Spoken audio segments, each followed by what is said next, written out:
Before we get into this week's episode, I have a very special announcement I'd like to share with you all.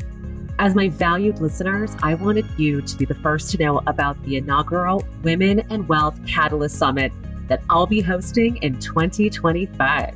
I hope you'll join me and some other amazing women on March 27th at the Golden Gate Club in San Francisco for a full day of impactful sessions, including fireside conversations, intimate panels, and engaging discussions with values-aligned partners. Do not miss this opportunity to ignite your path to financial success and become part of a supportive network committed to achieving wealth. Reserve your spot today at women.win. That's right, ladies, women.win. And join us for a day that will shape your financial future. If you can't join us in San Francisco, be sure to stay tuned for New York City dates and venues soon to be announced. I can't wait to see you all there. Welcome to Getting Rich Together, the show for successful women who are looking to take their financial futures to the next level. I'm your host, Shama Bunton. When I started my wealth building journey, nobody knocked on my door to give me all the answers. So I want to talk to the experts who've done it and bring the answers to you so we can discover the right opportunities that will help us achieve the financial futures we've always dreamed of together and have fun doing it. So let's dive into this episode and start getting rich together.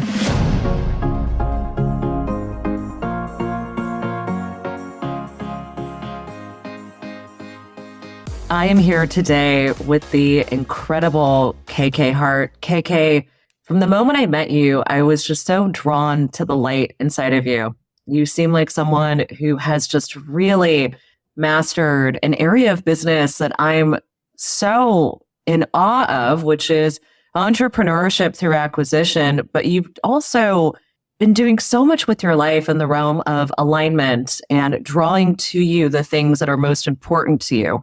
And that is also inspiring. So talk about a woman who's deeply in alignment. I am so grateful to have you here today on Getting Rich Together. Thank you for being here. Oh, I'm super psyched to speak with you. Oh, yes. Full body chills. Let's jump right in. All right, my sweetheart, tell me about life growing up. Talk to me about a young girl somewhere between 5 and 12 years old. Where were you? What were you doing? And what were the money stories around you? So life starting at 5 was really interesting. We had left our country of origin, tiny little country in the Caribbean called Trinidad, and had moved to the US, landed in Florida where we had some family, and kind of instantly went from a dual parent home to a single parent home overnight. We landed in Florida with family support, but not really. And that meant that my mom needed to quickly find other ways to provide for herself. So while in Trinidad, she was a very prominent teacher at a really special private boys school. In America, she had to start over again and quickly found that she was going to do her passion her way, which I really admire in her as a newly single mom with 3 kids who needed to put food on the table, needed to get self-sufficient very quickly, and still went to that aligned place of where am I passionate and where can I put food on the table? So that was a lesson instantly. It was like mom didn't just go, wait tables or, start taking care of people's children. Not that there's anything wrong with that. She did that as part of her concurrent plan and very quickly started her natural progression into nursing. So from 5 to 12, I found that I had so much exposure to that. I was the youngest of 3.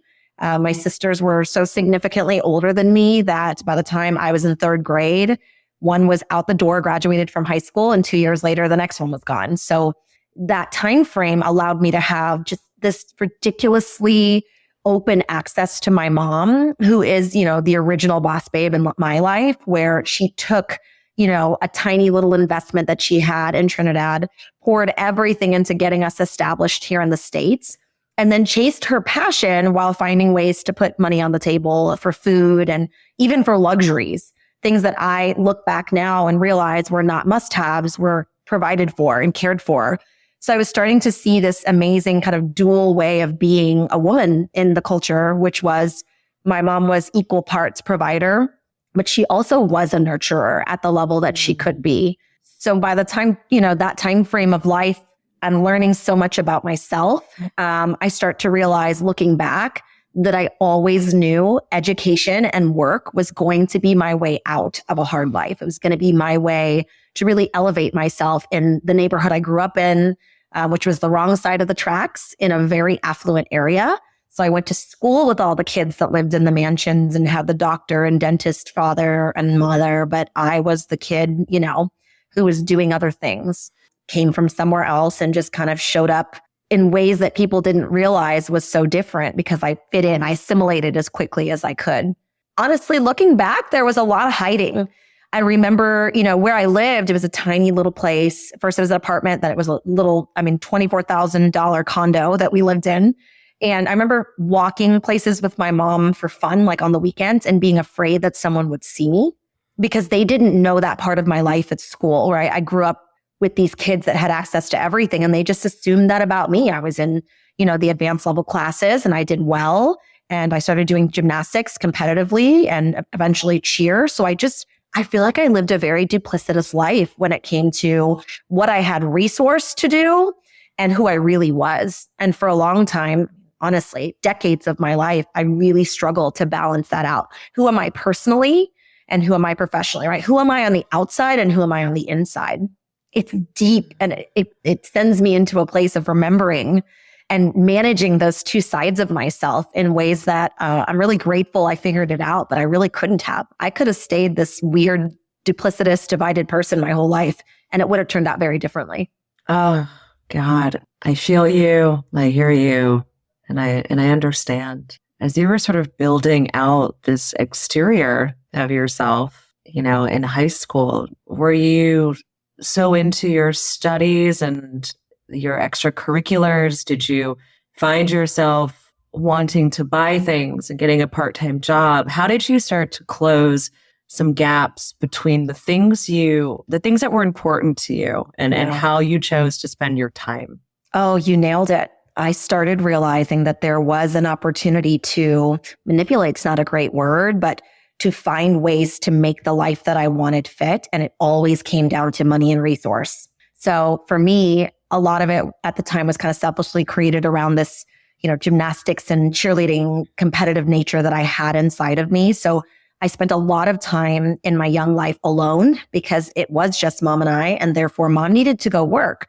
I think I had a very non-romanticized view of work. So I understood if mom goes to work, she can pay for extra lessons for me to get that, back handspring, back tuck that I was working on or, leveling up in cheer. And so I had this very overly pragmatic view of what money could be. And I allowed that relationship to be kind of nurtured that way, where sometimes I would even say to my mom, like, hey, go pick up that extra shift. I need a new Leo. And so you got to do what you got to do. I got to do what I got to do.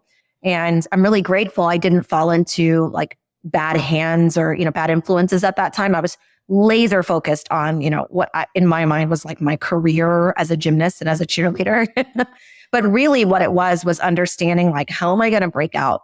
How am I going to enter the world and be somebody quickly? And at that time it was being a top girl, right? In cheer. But deep in my core, it was also figuring out how to become self-sufficient. So high school for me was a chance to really realize that no one was going to get me where I wanted to go except me. Which is like such a heavy thing to realize it's so much pressure, right? When we think about sort of the pressures of the world, and obviously we both have children and, kids today have different sorts of expectations and pressures. But, the reality is when you're in high school and you're like, all right, if it's going to happen, like I need to do something about this. Yeah. It's a lot of responsibility, self-directedness, and a really strong commitment to I'm willing to do anything. I'm willing to let go of that, of which I know for myself, about myself, to step into something that I don't know. And universe, here I am. And like, let's boogie. And so talk to me about sort of, post high school, university, all of a sudden you are now this blossoming young woman. You are seeing the world with new opportunities. You're gifted.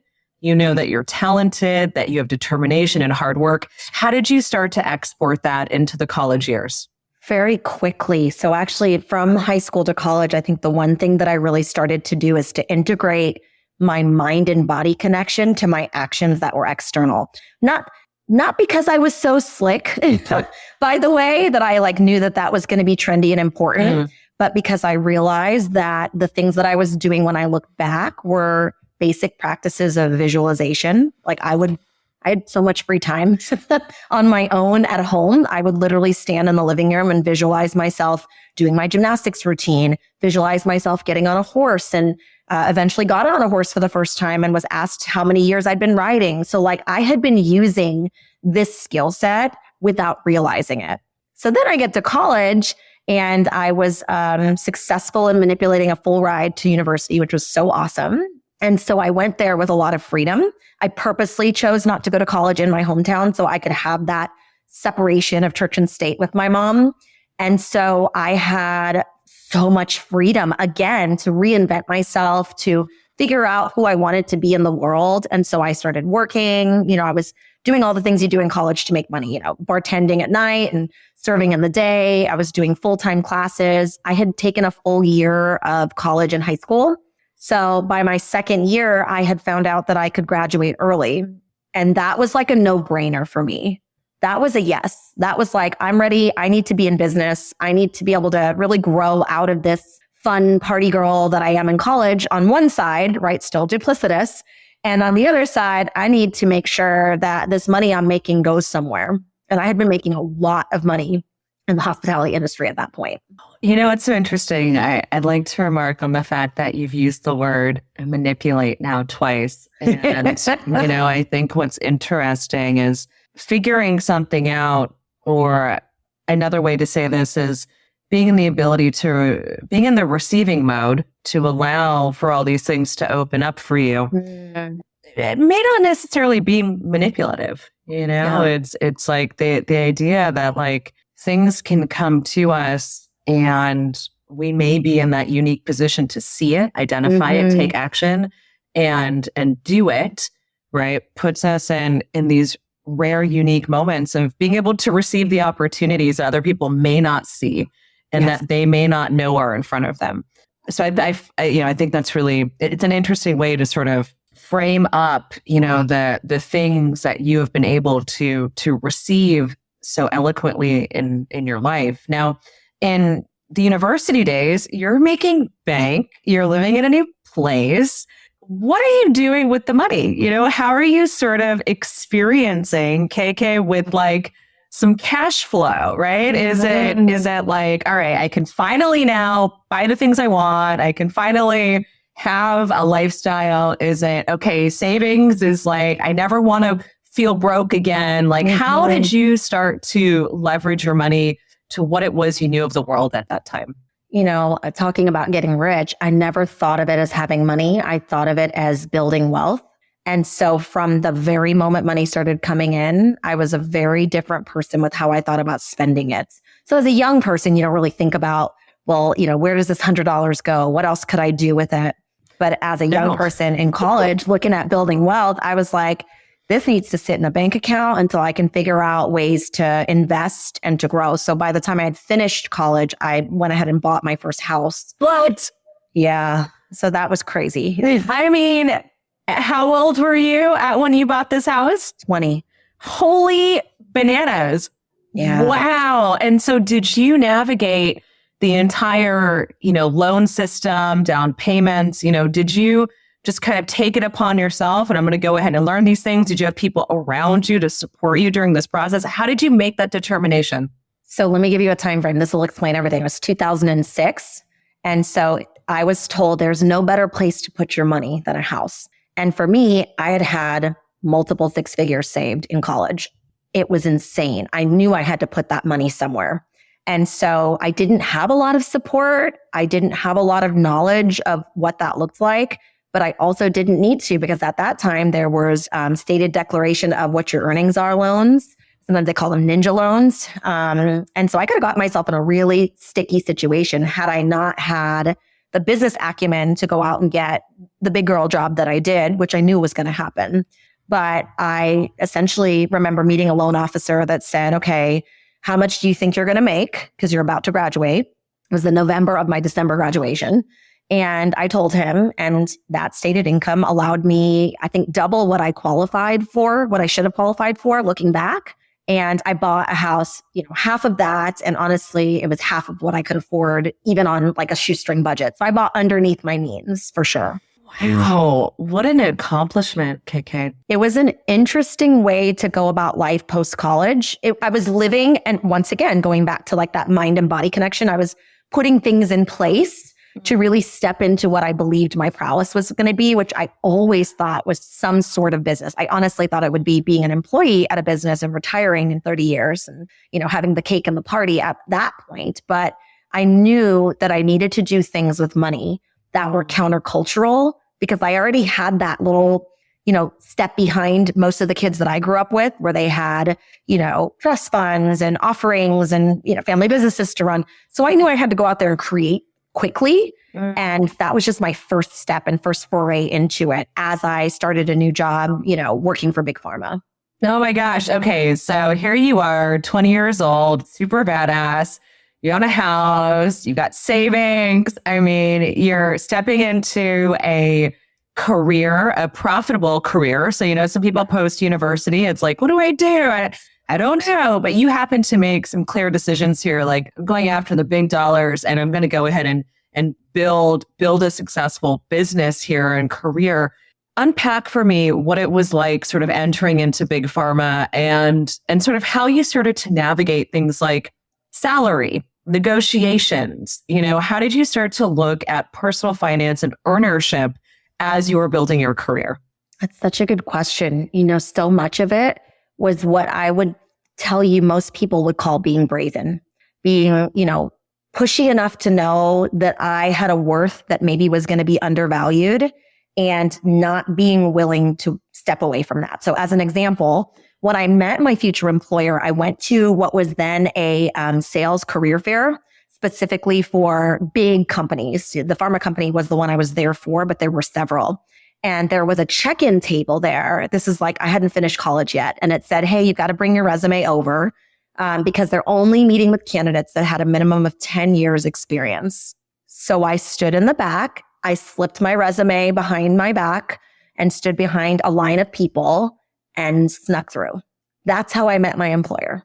Oh my gosh.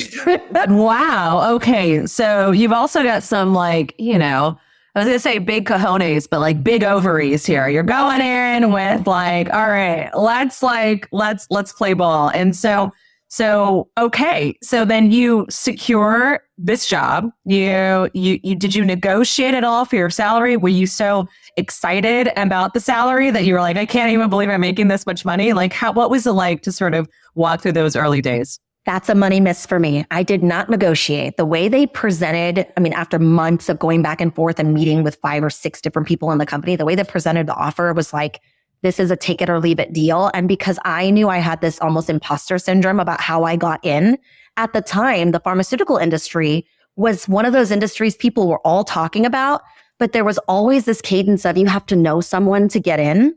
And then I just show up at this sales career fair. I get to the back of the line. I get to the hiring managers.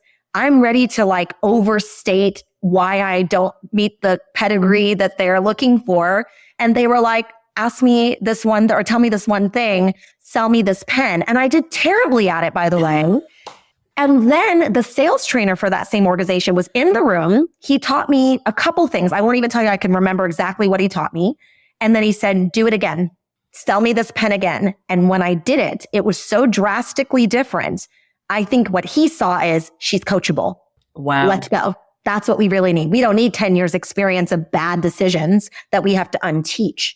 So I was so grateful, to be honest, to have gotten that job opportunity. I was negotiating with other big pharma companies, and I was at like the end of the hiring time frame for maybe 2 or 3 others. But when that offer came in with that company and the way they had treated me, frankly, it was a no-brainer for me. I didn't even think twice about pushing back. But I would tell the younger me that maybe I could have asked a few more questions. Yeah. I feel like it's such a common story where it's like, I'm just so grateful, like we spend all this time, like, it's so interesting, right? It's like we go through university, going, am I going to be lucky enough to get a job, right? Like at that time in college, it's like, will anyone see me as qualified enough? And there's this big thing is like, will corporate America accept me as a cog in their wheel? And there's this like huge burning desire to want to conform, to want to fit in the wheel, because that is what we've been taught is what's important. Now, most entrepreneurs don't last long in big corporations, and neither did you. And so when it comes to sort of how your career progression sort of continued, tell me a little bit about some of the dominoes that fell that led you to really saying, you know what, it's great making this money. Things are going pretty well for me, but really I'm craving and wanting something bigger, something more in my control. How did you go from starting off your career in big pharma to eventually launching your firm? I'm going to unbury the lead. I bet on me more times than I didn't. And so what that means is when I got into the career, I could not be more grateful. They taught me with military grade precision the science of behavioral analysis, how to understand why people do what they do, how to change their behaviors. And frankly, I flipped that script on them. I used that knowledge to advance in the organization right until the point where they said they were never doing raises or promotions ever again. And I knew in that moment, that was it for me with not just that industry, frankly, but with corporate in general, to your point. So I knew it was going to be a big bet, but I had to bet on myself because I was not going to let capped earnings and complacency allow me to stay where I am at that point. At that young age, I didn't have a lot of responsibilities. The house was cash flowing itself because I had someone, living in one of the rooms. And so I didn't have a lot to lose. So taking the leap into doing more for myself was not my choice. It was never my dream, but I quickly leaned into it. Did you have, like, when you decided to make the jump, you mentioned the house was cash flowing. Mm-hmm. I imagine you had some savings or some sort of like benchmarking. Had you at that point been investing in like your 401k and the stock market? Where were sort of your resources allocated at the time when you decided, all right, holy bananas, we're going to go for it? I had money in a lot of different places, and I had a lot of it in the bank just sitting there staring at me, which is, I think, both a blessing and a curse. It allowed me to feel very bold about making money decisions because it felt accessible more than being in the market. I was not aggressively contributing at that point to the 401k, but I was contributing enough for the match.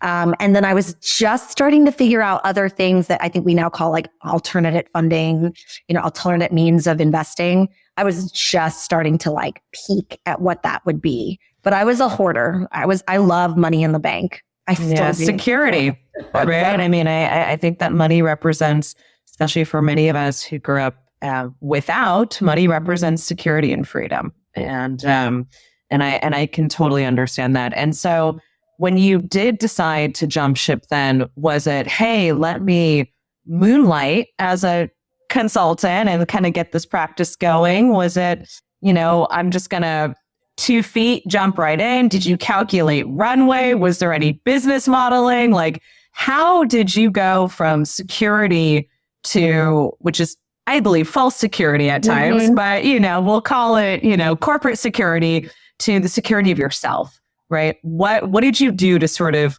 plan that out? This is so cheesy. I feel like I didn't choose that. It chose me. You are so cheesy. I love that. So where that happened was that I was looking at my next best venture and they wanted to acquire me as an employee. And I realized that the money was not going to match up. And so I politely declined. And that particular CEO saw something in me. He did a little bit of digging and he saw, this is like the early 2000s. So he saw some random YouTube video that I did about corporate development and corporate wellness. And he came back to me and said, I think I know what you want to do. You want to be our consultant and we'll be your best client for a while. And we'll be your longest client probably for a while. And he was. So that's amazing. I was blessed with someone who was willing to take a risk on me. Yes. And show me the ropes in a whole other area of business. So I understood how to help people grow and make more money. I have been doing it my whole life for myself, for people on the playground, for, friends in college, boyfriends, all kinds of people. But what this particular opportunity showed me is invaluable. It was the acquisition of businesses that were not already grown to a place where they could really thrive. And so I'm so grateful I took that risk with that CEO and that we did that work together for 3 to 5 years where I could really see what it was like to be an owner, not just as a consultant, but as like what do you do when the keys are handed to you, so to speak. That's incredible. So let's double click on this because you've now been at this for over 12 years. You've had your hands not only in a number of businesses personally through acquisition, but also advising and supporting others in looking at entrepreneurship through acquisition, through franchising. I mean, this is a category that I think is we're barely scratching the surface right now of people understanding what is possible, and I think what's fascinating is we think about things like, and I swear to you, every year is like unprecedented, but a recession year and people are like, what do we do? And all these businesses are sort of looking for, maybe they're about to close down and maybe there's an opportunity to really revive and thrive and grow them. And you now possess a really rare skill set of being able to take a look at both the feasibility of a business, but also the feasibility of an owner, both from yourself perspective and from others. So there's so much here. We probably need 3 more hours, but tell me a little bit about sort of this experience for yourself personally, right? So as you were sort of starting to evaluate your own first business acquisition, right? Were you terrified? Was it exciting? How did you figure out the financing around that? I always feel like the first of anything is like the scariest and also the most important learning. Yeah, it is. And for me, I was equal parts terrified and equal parts like, let's go. I think that's how I do everything in life. So that doesn't shock me. I was on the heels of, fast forward in that area of life, I was on the heels of a really difficult divorce. And so I kind of felt like I needed to prove something to myself again, that I could build something back up, make it even better, my life. And so one way that I've always done that is through using my resources financially and acquiring. And so when I looked at buying a brick and mortar business, a chain of 2 at the time, I just felt like this was the path that I not only could do something about in the short term, but that I could build myself something for the long term. And so I made some quick decisions, evaluating, what I wanted to do, what were the skill sets I wanted to utilize besides just the consulting arm. And I realized very quickly there was a gap in the wellness industry, specifically where I was finding myself kind of reinventing how I felt, who I was, what my body looked like. And that was the niche that I really needed to land in because they had, very little business acumen for the most part and no shortage of opportunity. So that's what I did. It's wild. And so when it came to sort of negotiating or figuring out how to make the offer, you clearly had a lot of experience at that point working with the other CEO and sort of learning. But at the same time, there's a difference between doing it for someone else and then also doing it for yourself. And there's an emotional difference there, right? So intellectually, you might be looking at some of the same pieces, right? But emotionally, it's different. It's emotionally different to part with your own capital when you're like, okay, this is like, I'm going to take a deep breath and we're going to do it. So for you, as you were sort of making sense of it all, as the ink was drying on the paperwork and as you guys were sort of deciding on, what the deal terms were going to be like, what were some of the feelings that you had? What were some of the moments where you were terrified, or what was it that felt so freedom and so juicy about it? You remember that little girl who was really overconfident on the outside, but on the inside had a lot going on? She was still there. And so I was super strong in negotiating. I just do everything diving into the deep end of the pool. So I had done enough research to know like what I wanted to spend wasn't going to break me. I was self-funding. And I surrounded myself accidentally on purpose with really tremendously strong people. I met a banker at Mixer, like a professional development event, who asked me if I wanted to self-finance in a unique way. So I collateralized my own loan. So I ended up being my own lender and also being able to, have that strategic way of using my own capital without having someone else in charge. So that was cool. That's amazing. That's like stuff no one talks about. Well, and I wish they did, because there's such a freedom in being independent. And so I didn't feel knowledgeable enough until there were people around me elevating me and saying, yes, you can, and I'll show you how. And I think that's where my heart even more, honestly, for diving into the deep end of the pool with others to help lift them up, whether they're in the trenches of acquisition for a business, or they're trying to figure out what their next step is to grow, or honestly, if they're just stuck in their personal life. That's my secret sauce to who I am. That's been there since I was a kid. And when we discover our strengths, it becomes a lot easier to make difficult decisions, even when you don't have all the answers. I love that. That's beautiful. And so in these last, 12, 13 years, how many businesses have you acquired? I'm in the middle of number 10. So excited. Oh my gosh. And from a client side, can you tell me just like the range of the kinds of businesses or deals that you've had the privilege of sort of being involved in? Because I think that's also something that's really special and unique about you. I think some people are real specialists in just one area, but I think you have a very different vantage point.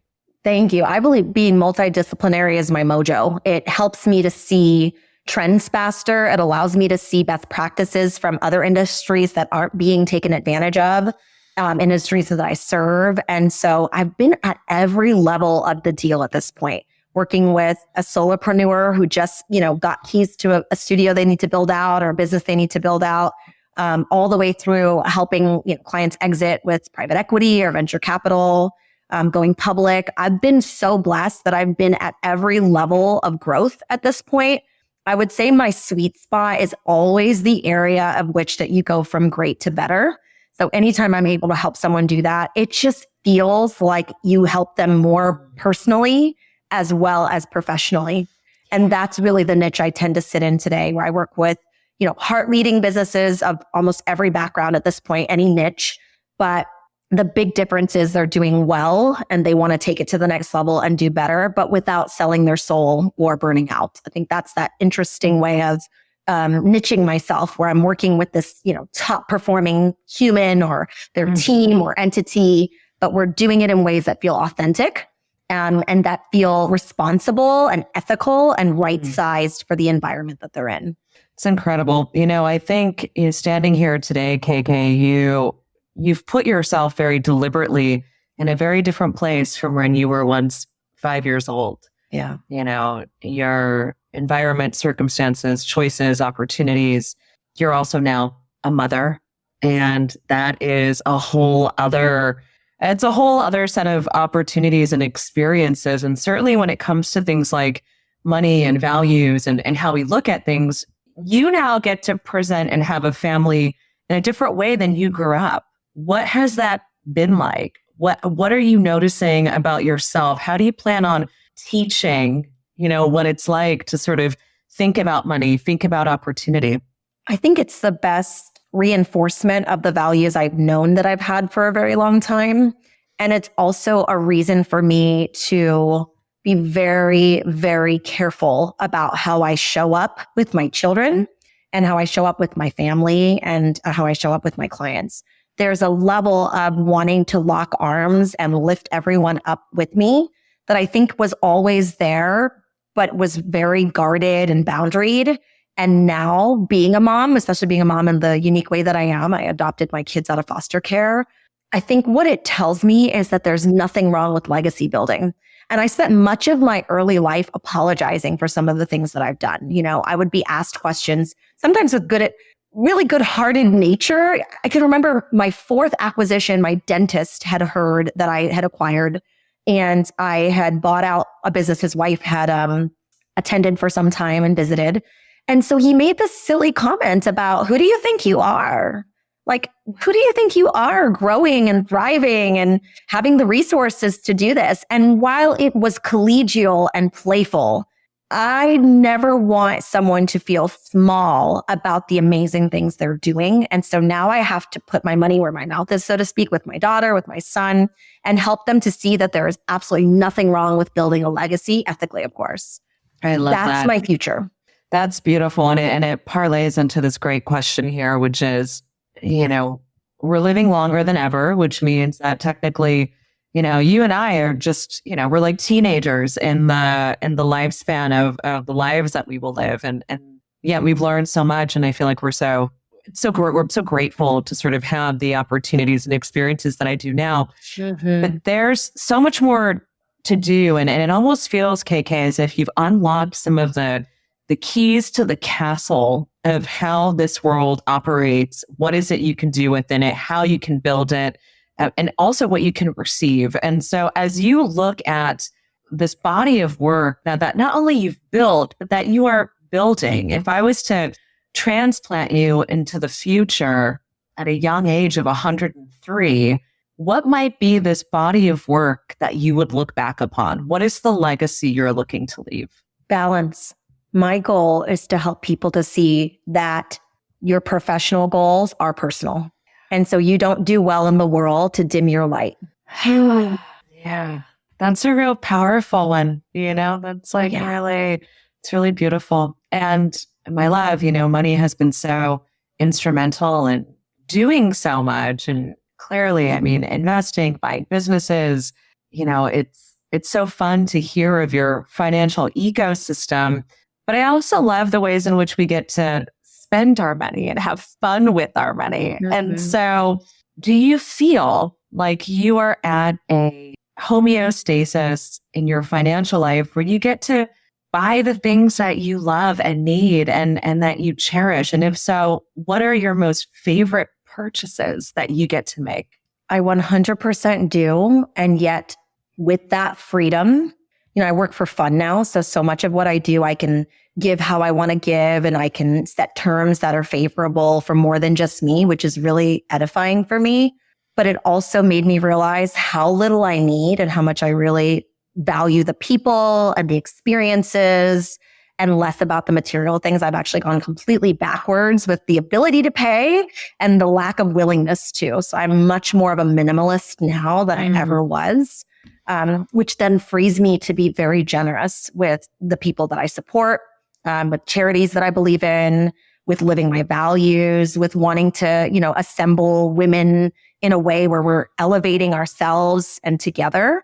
And so that is kind of the most shocking part about this is how little we really need. So much of us are, in hustle culture, chasing paper, and actually paper is not what makes us happy. It's people, it's connection, it's experiences. And so while it's very liberating to be able to afford, pretty much anything that I want, I think it's even more exciting to know that I'm going to pass on something generational to my kids and to leave a mark on the world that's so much more than just, a couple of designer labels and a big house. But I also believe that picking and choosing those areas that you do spend and splurge on are what help you to figure that out. So for me, we built our dream home this last year so that our kids would have more room, that they would be in a really healthy place in the world, a place where they could roam, a place where they can grow and thrive. And I'm still me. We still spent well underneath our means, but it allowed us a place to just sit in, love, and thrive in. And so our theme for the house was home is our vacation. And so we no longer need to jet set. I don't need to get on a plane to France the way I used to feel like I'm alive every day, every room in this home. I'm building memories with my kids and my friendship with my husband. And that is the best splurge that I ever had. I just adore you so much. I'm so like, yes, I love everything. My last question for you, KK, is, the community, the women who rally around this podcast and this work of evangelizing women in wealth, we are so eager to always support and rally around the powerful women who are on the show.